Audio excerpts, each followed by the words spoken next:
সত্যি আসলে ভালো লাগে। তুমি চিন্তা করেন, এটা একটা প্লাস্টিক অথবা সিলভার অথবা একটা তামা, এটাকে আপনার ফালা দিতে চাচ্ছেন, যেটা কেন কেন ফালাচ্ছেন সকালে বলবেন, কিন্তু কেন ফালাচ্ছেন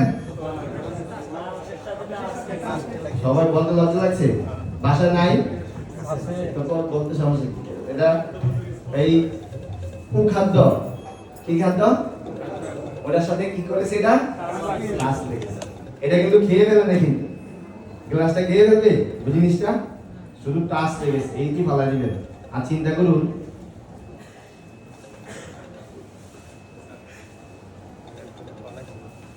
ওটা টাচ লেগেছে তে আপনি ফালা দিবেন, কিন্তু ওই জিনিসটা আবার আমি নাকের নিচেটা ঢুকাচ্ছি, তো ভগবান আমাকে সেবা লাগাবে কি মনে হয়? তাহলে ওখানে যেতে পারবো? তো ওখানে যেতে গেলে যে যে জিনিসটা ভগবানের পছন্দ না, ওই কাজগুলো করতে হবে, ঠিকই তো? হ্যাঁ হ্যাঁ বললেন। তো যদি সত্যি সত্যি আমাকে ভগবানের সেবা লাগাতে চাই, তাহলে ওই যে যেটা দিকটা আশ লাগবে এটা ঘরে আনা যাবে। চিন্তা করুন, যখন কোনো এই যে কুখাদ্যের দোকানে যাই, তখন কি করি? নাকি মাছ বাজারে গেলে কে কে কাপড় দেন নাকি? আপনার কাপড় দেন কি না দেন না বলুন? যারা খান তারও দেন, জানেন নাকি কাপড় দেন, ওটা কত ওটা কত, আপনি বলেন কিনা বলেন না বলুন তো, হ্যাঁ কি? তারপর ওইটা আবার নাকের নিচে থাকবে। তাহলে এইরকম বুদ্ধি থাকলে ভগবত ধামে যাওয়া যাবে না। তাহলে বুদ্ধিটা কি করতে হবে? আর একটু স্মার্ট করতে হবে। স্মার্ট মানে কি বুঝলেন? এস, প্রথম শব্দটা কি? এস। এস আপনারা দেখছেন না, যারা ইয়ার কাজ করে, আরে লিফটিং এর কাজ করে, এস তারা যদি লম্বা কিছু দিয়ে ক্যারেনের দিকে দিয়ে উঠবে, এস থাকতে হবে। কি? তো এস থাকতে হবে, যদি কিছু মানে কিছু ধরতে হবে আর কি। আর এস বাদ দিলে স্মার্ট লেখাটা আর বাকি কি থাকে? এটা মাঠ। মাঠের বাংলা কি? ক্ষেত। ক্ষেত, ক্ষেত ঠিক আছে, এরকম বলবে কি বলবে না? তাহলে স্মার্ট হবো না ক্ষেত হবো? স্মার্ট। কি হবো? স্মার্ট। স্মার্ট হতে গেলে এই ভগবানের জিনিস হতে গেলে ধরে রাখতে হবে, তাহলে আপনি স্মার্ট হবেন। না হলে আপনি কি থাকবেন? এস বাদ দিলে কি থাকবেন? মাঠ তো মাঠ তো ইংলিশ আয় বলে, ক্ষেত বলে, ঠিকই না?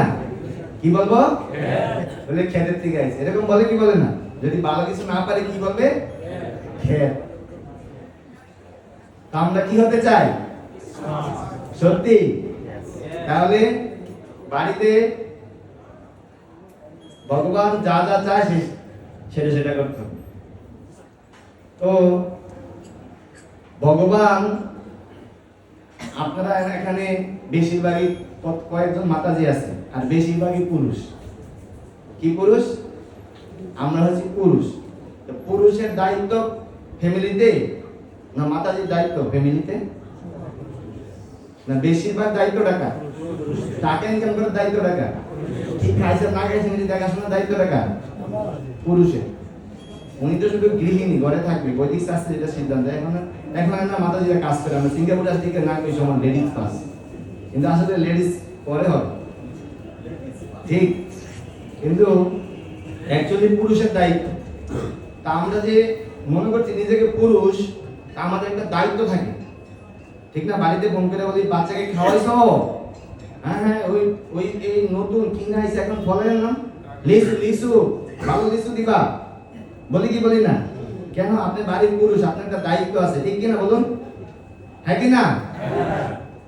তো যিনি আমরা ক্ষয় পুরুষ, মানে একটু করে ক্ষয় হয়ে যাবে, আমার হলে ক্ষয় পুরুষ, গীতায় আসছে। আর যিনি হচ্ছে পুরুষোত্তম, তার কত দায়িত্ব আমাদের প্রতি। আমরা হচ্ছে প্রকৃতি মানে স্ত্রী, আমরা হচ্ছে ওনার প্রকৃতি। উনি কতভাবে আমাদেরকে সহযোগিতা করে। যদি আমার পরম প্রভু ভগবত গীতা 10 অধ্যায় বলছে, আমি হচ্ছি তোমার স্বামী, আমি পিতামহ, আমি পিতা। একটা মেয়ের বিয়ে দেওয়ার আগে বাবা মা দায়িত্ব থাকে, ঠিক কিনা? পরে স্বামী থাকে, দায়িত্ব কিন্তু থাকতে হবে। তো ভগবান বলছে আমি দোনোটা, আমি স্বামী, আমি পিতা, পিতামহ। তো এত কিছু যদি উনি দায়িত্ব নিয়ে থাকে, ওনার দায়িত্ব কিছু আছে কিনা নাই, উনি কি কি দায়িত্ব পালন করে সেই বিষয়ে একটু জানবেন। সেই জন্য ভগবান পুরুষোত্তম নামে একটা যোগ আছে, দেখছেন আপনারা কি সুন্দর না? উনি সব কিছু মেনটেন করে।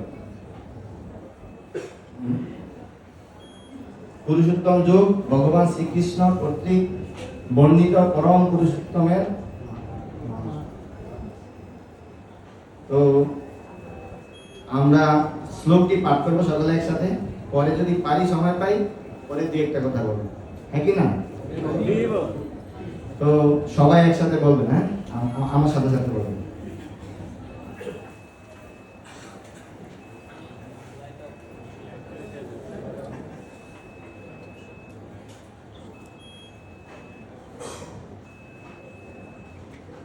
সবাই বলেন জয় শিল প্রভুপাদ কি জয়। আপনারা প্রভুপাদের কাছে প্রার্থনা করতে পারেন, হে প্রভুপাদ আমি তো সংস্কৃতি পণ্ডিত না, আমি যেন এগুলো বুঝতে পারি। আপনারা জানেন দক্ষিণ ভারতে একজন গীতা পাঠ করেছিল এভাবে, এটা কি ঠিক আছে? গীতা ধরো আমার সবাই বলছেন না কেন? ঠিক আছে? তো এইভাবে গীতা ধরে যিনি কান্না করতেছে, তো মহাপ্রভু গেছে কি রে এইভাবে তুমি কান্না করছো কেন, গীতা করতেছে কেন? বাবা আমার গুরুদেব বলছে তুমি বোঝো না বোঝো কিন্তু গীতা পাঠ করতে হবে বলি, তো তুমি বোঝো না লেখা বোঝো না বা উল্টা ধরে রাখছো, তো কি বোঝো তুমি? আমি তো গীতা লেখাটাকে কিছু বুঝি না, কিন্তু এখানে দেখছি ভগবান শ্রীকৃষ্ণ রশি ধরে আছে, অর্জুনের রথটা চালাচ্ছে আর হাতে কত দাগ করে আছে, সেজন্য কৃষ্ণ কত করুণাময়, তিনি আমাদেরকে কিভাবে এদিকে ওদিকে নিচ্ছে, আমাদের পরিচালনা করছে, এত কষ্ট দেখে আমার চোখের জল আছে। মহাপ্রভু আমরা যদি সত্যি সত্যি বুঝি যে ভগবান আমাকে কত সহযোগিতা করছে, আমরা সত্যি সত্যি ওই গীতা পান্ডার মতো আমরা কান্না করব। এই জন্য বুঝি না, এই জন্য চোখে তার জল আসে। কিসে তার জল আসে? এখন গরমের দিন চালতা আচার, আমরাঙ্গা নাকি কামরাঙ্গার আচার, এই হ্যাঁ আমের আচার, টক টক, এগুলো অনেক ধরনের আচার যদি সামনে নিয়ে আসে রোদের মধ্যে, কেমন লাগবে? জিহ্বা জল আসবে কি আসবে না?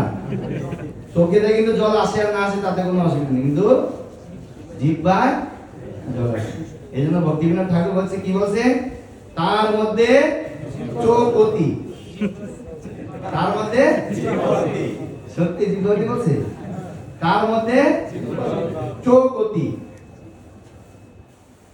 চোখটা জানো আগে, এটা বলছে ভক্তিবিনোদ ঠাকুর, তার মধ্যে মানে এটা জল অটোমেটিক চলে আসে, এটা দেখা যায় না, চোখের জল সবাই দেখে কিন্তু জিহ্বার জল দেখা যায়। এই জন্য জিহ্বা খুব কম করতে হবে, জিহ্বাই শুধু বলে দিবে আপনি কৃষ্ণকে পাবেন কিনা পাবেন। চৈতন্য চরিতামৃতে শ্লোকিত আছে না, জিহ্বা লালসা ইতি দেয় কৃষ্ণধর পরায়ণ কৃষ্ণ নাই। কৃষ্ণ মানে জিহ্বাই আপনাকে বলে দিবে আপনি কৃষ্ণকে পাবেন কি ভগবত দামে কি কি জিহ্বা চায় এখন ভগবান রেডি করে রাখছে। আর এখানে আমরা কি কি করছি, জিহ্বা আমাদেরকে টেনে ওখানে নিয়ে যাচ্ছে, হ্যাঁ কিনা বলুন? অনেকে জিহ্বার জন্য পারি না ভক্তি করতে আসতেছে, হ্যাঁ কিনা বলুন? আর আপনারা আজকে দেখবেন আমাদের আজকে জিহ্বা ঠান্ডা করে দিলে, যে সুন্দর কাঁঠালের ভগবানের পাশে রান্না করেছে আজকে একবার, জিহ্বা সত্যি ঠান্ডা করে দিচ্ছে। এর তো আপনারা যদি ভগবান সব কিছু দিয়ে রাখছে, কিন্তু আমরা বুদ্ধি আছে বুদ্ধি নাই সে কথা বলা যাবে না, বহুপাত বলছে, ঠিক কিনা বলেন? এদেরকে বুদ্ধি নাই সে কথা বলা যাবে না। বোমা বানাতে পারে, বুদ্ধি ছাড়া বোমা বানাতে পারবে? পারবে কি? তো বুদ্ধি আছে কিন্তু এটা কি বুদ্ধি? নষ্ট বুদ্ধি।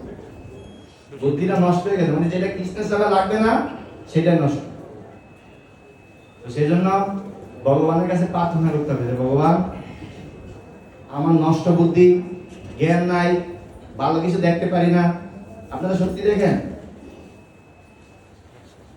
এই যে গীতা লেখাটি দেখা যায় দূরের দিকে, ভবিষ্যতের দিকে দেখা যায়, লেখা দেখা যায় কিন্তু বোঝা যায় না। দেখা যায় সেটা বলা যাবে, দেখা যায় কিন্তু বোঝা যাবে না। আমরা কিন্তু অনেক কিছু বুঝি না, দেখলেও বুঝি না। দেখলে বুঝতে পারি সবকিছু, তিনবার বইলা দিলেও বুঝি, এগেন প্লিজ বলে কি বলি না, তার মানে কি বুঝিনি। এসএসসি পরীক্ষা 3বার ফেল করে এমন লোক আছে কিনা বলুন, সেফটি পরীক্ষা আছে কিনা নাই? পরে কি আমাকে ফোন করে প্রভু এমনি কোনো কোনো ব্যবস্থা আছে? ঠিক আছে, তারপরে আছে, যোগাযোগ করবেন, আমাদের ভবিষ্যতের ব্যবস্থা আছে, সমস্যা নেই। তো আমরা ভগবানের কাছে প্রার্থনা করবো, এ ভগবান আমার তো বুদ্ধিও নাই, দৃষ্টিশক্তিও নাই, শ্রবণ শক্তিও নাই। তারপরে গত রবিবারে দুপুরবেলা কি কি দেখাইছিলেন মনে আছে আপনাদের? ওইটাও মনে নাই। মানে চিন্তা করুন কোন জায়গায় আছি আমরা। তো তো যারা এক সিদ্ধ না তারা তো এটা বলতে পারবেন ভাই, আপনি একটা গলি খান, কিন্তু যারা এক সিদ্ধ না তারা বলা ভেরি ডিফিকাল্ট। তো সেই জন্য একটু আগে কি করছি সেটা আমাদের মনে থাকে না। তো সেই জন্য ভগবানের কাছে প্রার্থনা করতে হবে, ভগবান আপনি আমাকে বুদ্ধি দেন, আমি যেন এটা আপনার কথা বুঝতে পারি।